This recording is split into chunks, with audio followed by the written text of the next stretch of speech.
Welcome to Awakening Mindfulness at Work, a conversation that matters. I'm Pierre And I'm Sarah Killeen. We are bringing to you conversations and practices to cultivate presence, calm, and balance in the workplace.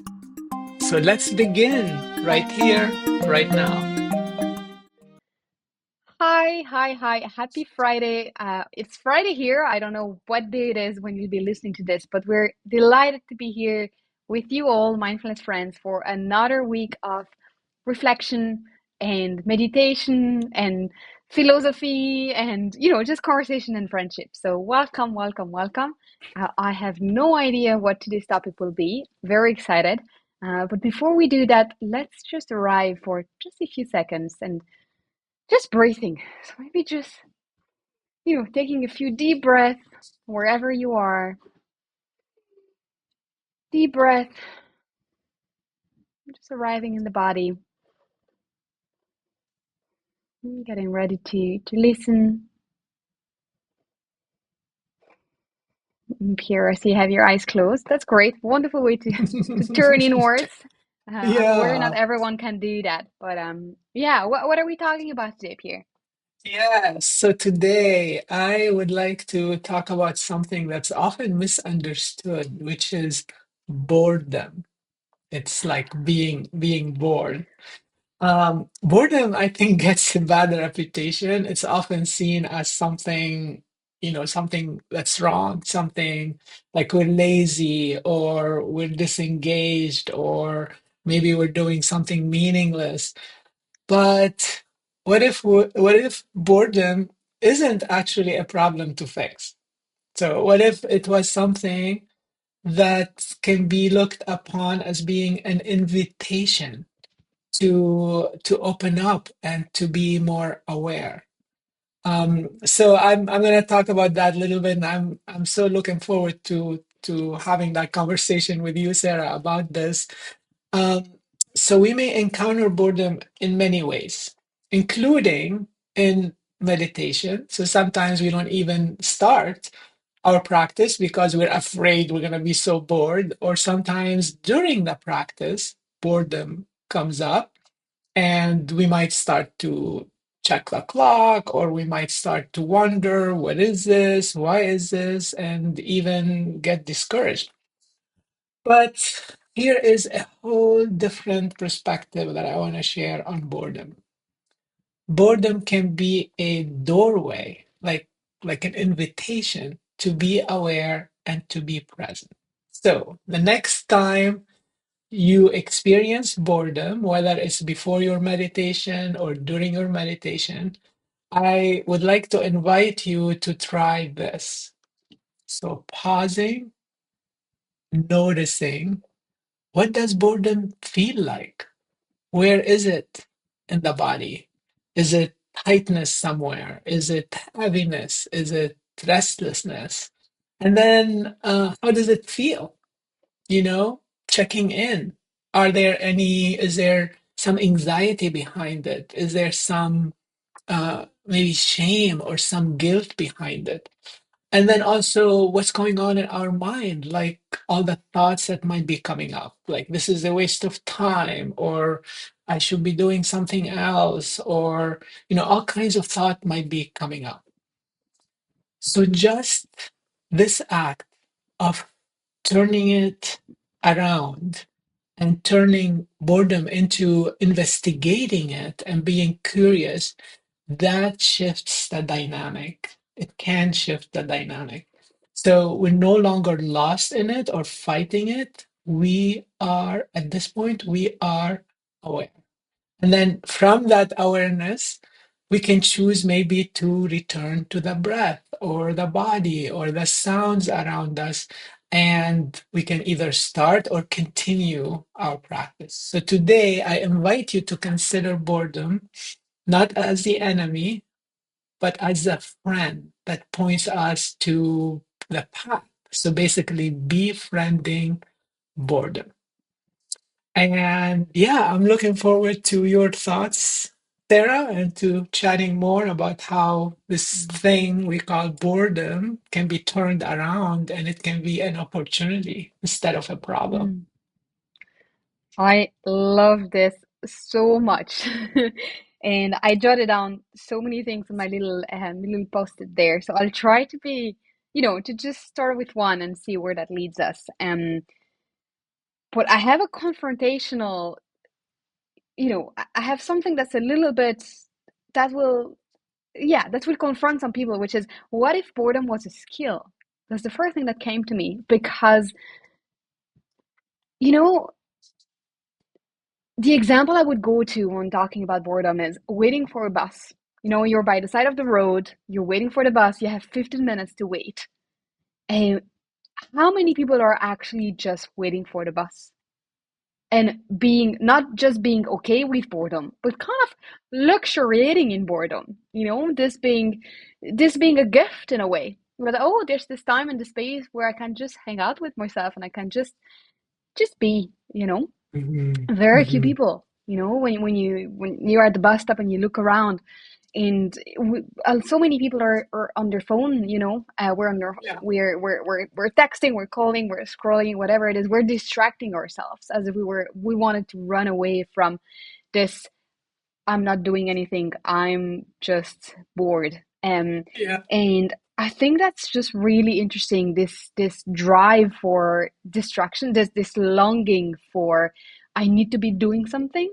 I can't mhm, just mhm, be here. I can't just be here mhm. and be bored and just wait. And I think that's also a symptom of obviously something that's a lot bigger than this micro situation, which is, society and how productivity and always having to use our time very efficiently, and not waste any minute. But I think we are really missing out on something here. And this Yeah, opportunity yeah, to, yeah, just be and let our thoughts kind of roam around and stay with the discomfort of just being, yeah, So in that sense, I think boredom is a skill. It's yeah, something that people people were used to doing a lot better, I think, back in the days, and now we've kind of lost that skill, that ability to stay with boredom, yeah, and really enjoying it as well. And yeah. what we're doing here is, and what we're talking about is how can we cultivate cultivate that skill back, right? How can we find that again? Mhm, mhm. That's what came up Yeah, for I me. think you brought a really good point about how in life in general, even though I started with the meditation example, but in life in general, boredom can be very uncomfortable. And then we instinctively try to fill in the time with noise, with scrolling, with snacking, and with consuming. Yeah, it can be actually boredom can be very costly because then we can go consuming and buying stuff. It can cost money. So we do anything to stay stimulated and avoid boredom. So yeah, so I think what we're suggesting here is to turn it around, like waiting time, the example you gave for the bus or the train or the plane, waiting time can become mindfulness time. It's the time to notice, the time to slow down, and so on. And I would like to also bring that topic to work. During our work day, we might actually um, hit some boring tasks, maybe repetitive tasks, or maybe mundane tasks, or tasks that require significant time, and boredom creeps in. And with it comes frustration and restlessness, and maybe even resentment or guilt. So all of this can show up. And the Mm, same approach. So exploring it, befriending it. How does it feel? Where does it go? What thoughts are coming up, and what's underneath it? There could be some things underneath it, like some residual or background anxiety or fear, and that is where the gold mine is. So we start to get those insights into what's happening behind it, and that can be the awareness and then the ability to work with whatever is Mm. underneath it instead of avoiding it. Mm. Yeah, that's a great point. And I think, we speak very often about being able to notice aversion as well in the body. That, it's really not about boredom in itself. That, okay, I don't like boredom. Is I don't like not liking boredom. Kind of this Hmm. aversion of trying to get rid of something. Hmm. And the invitation here, especially in the workplace, actually, I think is the invitation to notice patterns first. Do I have a tendency to, yeah, deal with boredom in a certain way? Okay, I check out, I distract Hmm. myself, I lean into some kind of addiction in one way or another. So what happens? What is my pattern to deal with boredom?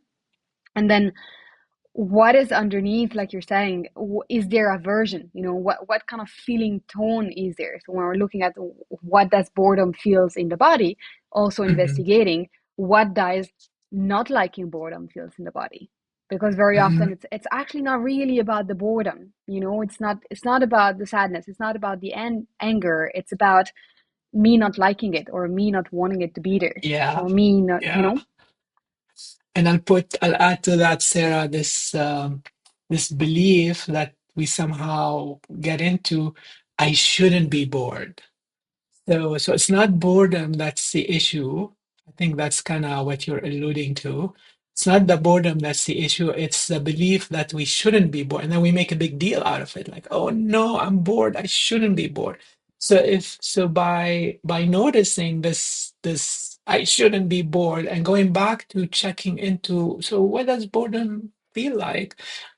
We kind of soften it and can then get into doing what we want to do as opposed to getting so Mm. entangled with I shouldn't be bored.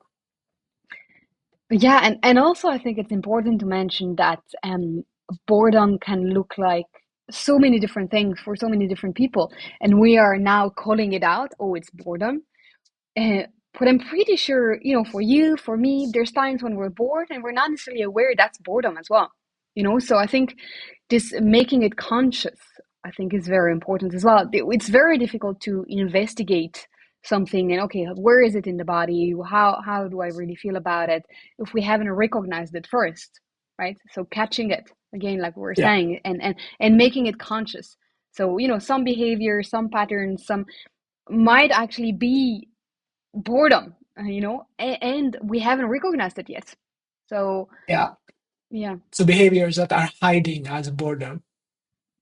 Yeah, I think also maybe that's just a journaling thing, for everyone that's listening is what does boredom look like to me? What Mm-hmm. or Hmm. when I'm bored, how does it look like? What do I do? What do I say? How do I behave? How can I notice it's there? Hmm. What tells Hmm. me I'm bored?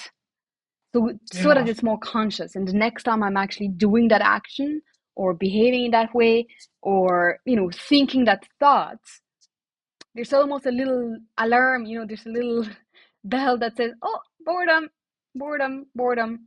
And I can change my relationship to it then because it's hmm, conscious, hmm. it's more conscious and I can investigate. Um, yeah. So tips.